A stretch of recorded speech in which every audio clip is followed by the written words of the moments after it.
si Jasmine kung bakit siya pinapunta ni Sandro sa ganitong lugar. Sinabihan ni Sandro si Jasmine na mag-relax lamang siya. Walang ibang taong nakakaalam nitong lugar, kundi siya lamang at ngayon pati siya. Alam naman ni Sandro at nakita niya na kayang proteksyonan ni Jasmine na kanyang sarili, pero kulang pa rin ito. Kaya ngayon, tuturuan na ni Sandro si Jasmine kung paano ito makikipaglaban sa kanyang kalaban at marami pa itong dapat matutunan si Jasmine kung paano proteksyonan ang kanyang sarili. Lavender pa rin ang itatawag ni Sandro kay Jasmine dahil ito ang number 1 role kapag mag-undercover agent siya. Kailangan kalimutan na ni Jasmine kung sino siya at kalimutan na niya ang kanyang totoong pangalan hanggang hindi pa natatapos ang kanyang misyon. Nahihirapan si Jasmine sa kanyang pag-ensayo kay Sandro, ngunit hindi siya susuko hanggat matutunan niyang lahat ng itinuro sa kanya ni Sandro.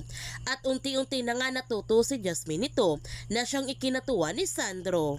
Pagkatapos ng kanilang pag-ensayo, sinabihan ni Sandro si Jasmine kung may itinatago man ang mga Buenavedes, malamang na malamang konektado ito sa kanilang negosyo. Sinabi naman ni Jasmine kay Sandro na isang beses narinig niya si Vito na may kausap sa cellphone at mayroon itong binabanggit na tungkol sa isang secret file.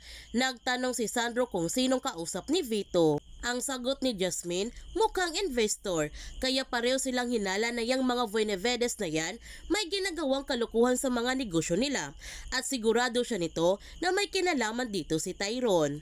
Ang sabi ni Sandro na nakapasok na siya sa mundo ni Iris Buenavedes.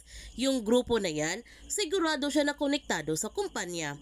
Kailangan nilang isipin ngayon kung paano siya makakapasok sa negosyo ng mga Buenavedes para masilip nila kung ano yung mga maling ginagawa ng mga Buenavedes. Habang si Iris, nagtataka siya kung bakit bigla na lamang ang pagyaman ni Jetro na isa naman itong tambay sa San Remo. Kaya ngayon, may hinala siya na si Jasmine ang dahilan sa kanyang pagbiglang pagyaman dahil sa perang ninakaw sa kanila ni Tyrone. At si Jetro ang magtuturo sa kanila kung nasaan si Jasmine ngayon. Samantala, dumating na nga ang half-sister ni Iris sa kanilang bahay at nagagalit siya ng gusto dahil dito ito titira sa kanyang pamamahay. Hindi lamang pinapahalata ni Iris sa kanyang kapatid ang kanyang malaking pagtutol sa kanyang pagtira sa kanyang bahay. Mas lalong yumayaman na nga mga Buenavedes dahil sa kanilang illegal na negosyo na umabot na ito sa iba't ibang bansa.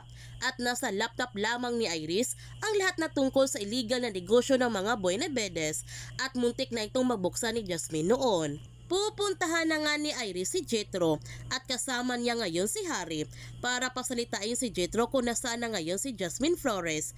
Kung kinakailangan nila itong pahirapan ng gusto para magsalita lamang si Jetro, gagawin nila ito ni Iris. Makakapasok kaya si Jasmine sa negosyo ng mga Buenavedes? Yan ang ating abangan sa Lavender Fields.